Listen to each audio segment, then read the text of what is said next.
Hello friends, स्वागत है आप सभी का आपके अपने किचन अर्चना किचन कैप्टन में। और मैं हूं आपकी दोस्त और आपकी होस्ट अर्चना। दोस्तों, आज मैं आप सभी के साथ मुरमुरे की चिक्की की रेसिपी शेयर कर रही हूं।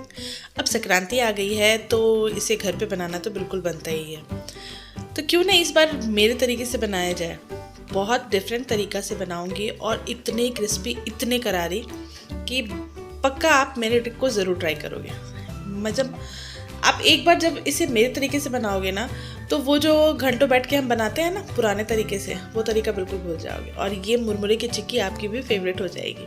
बहुत परफेक्ट बनकर तैयार होती है और क्रिस्पी इतनी कि ये देखो, आप हाथ से ऐसे तोड़ोगे तो जैसे बिस्किट तोड़ते हैं ना, बिल्कुल वैसे ही बिल्कुल टुकड़ा टुकड़ा हो जाएगा। बहुत ही क्रिस्पी, बहुत ही करारी बनकर तैयार होती है। तो चलिए फटाफट बनाते हैं मुरमुरे की चिक्की और देखते हैं इसके लिए किन किन चीज़ों का ध्यान रखना है।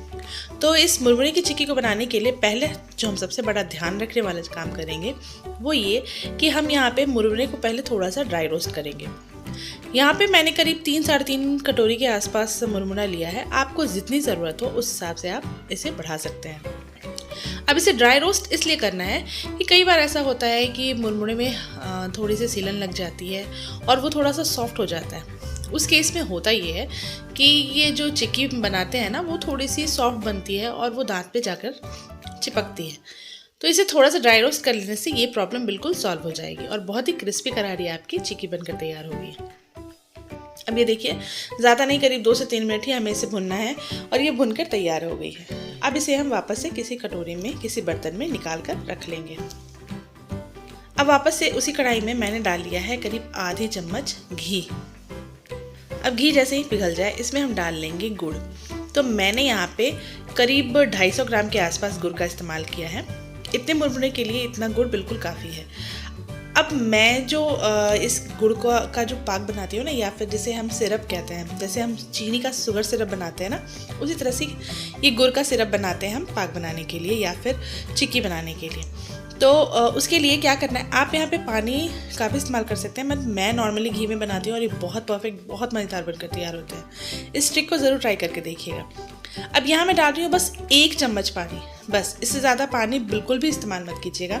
इतने ही पानी में ये बिल्कुल परफेक्ट बन जाएगी। अब जितना ज़्यादा पानी आप डालेंगे उतने देर, घंटों आपको इसे जलाना होगा पानी को, और फिर जा कर के आपकी ये सिरप बनकर तैयार होगी। लेकिन यहाँ मैंने सिर्फ 1 चम्मच पानी डाला है और आधी चम्मच घी। इतने से ही बस ध्यान ये रखना है कि आप इस सिरप को बनाने के लिए फ्लेम को बिल्कुल लो रखिएगा, बिल्कुल लो रखिएगा। बिल्कुल लो फ्लेम पर इस शुगर सिरप को या फिर गुड़ के सिरप को बनाकर तैयार कीजिएगा। धीरे धीरे इसमें हल्के हल्के झाग आने शुरू होंगे, आप जैसे कि देख सकते हैं। अब आप देख सकते हैं कितनी हल्की दिखने लगी है। तो ये कारण है, देख के ही समझ में आने लगता है कि अब जो है ना ये तैयार हो गई है। तो अब गुड़ के सिरप को टेस्ट करने के लिए कि ये तैयार हुई है कि नहीं, इसका एक तरीका है। तरीका ये है कि ठंडे पानी में इस सिरप को थोड़ा सा डाल करके देखते हैं। ये देखिए, मैं आपको दिखलाती हूँ। इस तरह से हाथ पे या फिर यूं ही उंगलियों से आप इसका गोला बना लें और फिर चेक करें। चेक कैसे करेंगे, ये देखिए इसका आवाज़ आप सुन सकते हैं ना। ये आवाज़ तभी आएगी जब आपका सिरप जो है ना बिल्कुल परफेक्ट तैयार हो जाएगा। और आप कलर भी देख सकते हैं, ये बिल्कुल डार्क कलर में हो जाती है। इस कलर का मतलब ये है कि आपकी सिरप बिल्कुल तैयार है। तो इस समय आप डाल लें जो हमारा मुरमुरा है। अब मुरमुरे के साथ ही मैंने यहाँ पे थोड़े से पीनट को भून कर रखा था, ड्राई रोस्ट करके रखा था, वो भी डाल लिया है। आप चाहें तो डालें, नहीं तो स्किप भी कर सकते हैं, बिल्कुल ऑप्शनल है। अब इसे अच्छी तरीके से गर्मा गर्म फटाफट मिक्स कर लें। अभी यहाँ पे ध्यान रखिएगा कि फ्लेम को ऑफ कर दीजिएगा। फ्लेम को जलाकर बिल्कुल भी नहीं रखना, नहीं तो होगा क्या कि तुरंत ही जो मुरमुरा है ना वो सॉफ्ट होने लगेगा। तो फ्लेम को ऑफ करने के बाद अब हम क्या करेंगे, पहले से ही मैंने यहाँ पे एक थाली में घी लगा कर रखा था। तो ये प्रोसेस बिल्कुल स्टार्ट में ही कर लीजिएगा ताकि ये फटाफट इस मिक्सर को बनाने के बाद इसमें हम तुरंत ही डाल सकें। तो यहाँ मैंने सारे मिक्सर को इस प्लेट में निकाल लिया है और निकालने के बाद अब क्या करेंगे ना, इसे फटाफट फैला लेंगे। बिल्कुल भी मतलब ढीला नहीं छोड़ेंगे। कहने का मतलब है कि डीले नहीं करेंगे किसी भी काम में, बिल्कुल फटाफट करेंगे। उससे होगा ये कि ये फटाफट सेट हो जाएगी। अभी देखिए, हाथों में थोड़ा सा घी लगा लीजिएगा और तभी इसे दबा दबा कर इसे सेट कीजिएगा, नहीं तो गुड़ है, ये गुड़ जो है ना हाथों पे लग जाती है और फिर बहुत तकलीफ देती है। तो इस तरह से इसे सेट कर लेंगे। दबा दबा कर सेट इसलिए करना है ताकि ये बिल्कुल परफेक्ट तरीके से सेट हो जाए। और अब मैं यहाँ पे एक बहुत अलग सी चीज़ करने वाली हूँ, यूजुअली लोग नहीं करते हैं, पर आप ट्राई करके देखिएगा, बहुत अच्छा टेस्ट आता है। मतलब आप बाज़ार की चिक्की खाना बिल्कुल भूल जाएंगे जब आप इस तरीके से इसे बनाएंगे। तो ये मैं यूज़ कर रही हूँ डेसिकेटेड कोकोनट पाउडर, यानी कि नारियल की भूसी जो होती है ना, वो बहुत अच्छा टेस्ट आता है। एक बार ज़रूर ट्राई करके देखिएगा। अब यहाँ इसे भी मैं थोड़ा सा दबा दे रही हूँ जिससे कि ये पूरी तरीके से सेट हो जाए। और अब जब ये थोड़ी सी गर्म है, मतलब बहुत ज़्यादा गर्म नहीं है, अब ये थोड़ी सी ठंडी हो चुकी है, तो मैं ना इस पर एक कट के निशान लगा रही हूँ, जो निशान हमें बाद में कट करने में काम आएंगे। तो ये निशान लगी रहेगी ना, तो बाद में हम क्या करेंगे, फटाफट बस तोड़ लेंगे। ये तोड़ने से ही टूट जाएगी, या फिर हल्का सा नाइफ लगाएंगे ना तो ये कट जाएगी। और बाद में अगर हम ये कट नहीं लगाए रहेंगे तो बाद में हमें ये करने में दिक्कत होगी। तो इस तरीके से हमने पूरे पे इस तरीके से निशान बना लिया था। और अब जब ये ठंडी हो चुकी है तो अब हम इसको क्या करेंगे, कट कर लेंगे। तो ये देखिए मैं क्या कर रही हूँ, बस नाइफ़ को हल्का हल्का दबा रही हूँ और ये कट हो गई। तो बस अब कुछ नहीं करना, आराम से इसे नाइफ़ के हेल्प से या हाथों की हेल्प से इसे निकाल लेंगे। तो ये देखिए कितनी आसानी से निकल गई ना।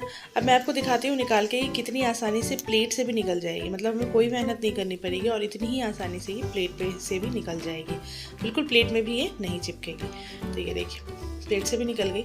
मैंने 2-3 निकाल लिया था और फिर मैंने प्लेट से निकाला। मुझे डर लग रहा था कि कहीं ये टूट ना जाए, लेकिन ऐसा कुछ नहीं हुआ, बिल्कुल आसानी से ये प्लेट से निकल गया। और इसी तरीके से मैंने सारे पीसेस को निकाल कर अलग अलग कर लिया था। और अभी इसके टुकड़े जो है ना, इसके पीसेस जो है ना, मुझे काफ़ी बड़े लग रहे थे, तो मैंने क्या किया ना, इसको बीच से थोड़ा ट्रायंगल शेप देते हुए एक बार और कट कर लिया, ताकि ये पीसेस जो है ना थोड़े छोटे छोटे चिक्की के रूप में बन जाए। और मुझे काफ़ी अच्छे लग रहे थे देखने में भी ये ट्रायंगल शेप्स में। तो इस तरीके से मैंने सारे पीसेस को कट कर लिया था। और फिर सारे पीसेस को कट करने के बाद ये कुछ ऐसे दिख रहे थे। तो मुझे तो बहुत मज़ा आया था इसे बना कर भी और इसे खा कर भी। तो आपको कैसी लगी रेसिपी मुझे ज़रूर बताइएगा। और क्या आप भी अपने घर में मुरमुरे की चिक्की बस इसी तरीके से बनाते हैं? आप अपने अनुभव मेरे साथ नीचे कमेंट सेक्शन में बता सकते हैं। अगर आपको मुझे इस रेसिपी को लेकर या किसी और रेसिपी को लेकर भी कुछ बताना हो तो आप कमेंट सेक्शन में कमेंट कर सकते हैं। अगर वीडियो अच्छी लगी हो तो आप एक लाइक दे दें, और अगर वीडियो पसंद नहीं आई हो तो आप वीडियोस को डिसलाइक भी कर सकते हैं। आप देख सकते हैं कितने क्रिस्पी और कितने करारे बनकर तैयार हुए हैं। तो अगर रेसिपी पसंद आई हो तो मेरे चैनल को सब्सक्राइब और वीडियोस को लाइक करना बिल्कुल मत भूलिएगा, और साथ ही फ्रेंड्स और फैमिली में शेयर भी ज़रूर कीजिएगा। और वो जो रेड बटन होता है ना, उसे भी ज़रूर दबा लीजिएगा, जिससे कि मेरे वीडियोस के सारे नोटिफिकेशन आप तक सबसे पहले पहुंचते रहें। मैं मिलती हूँ एक नए वीडियो एक नई रेसिपी के साथ। तब तक के लिए bye friends and happy Makar Sankranti.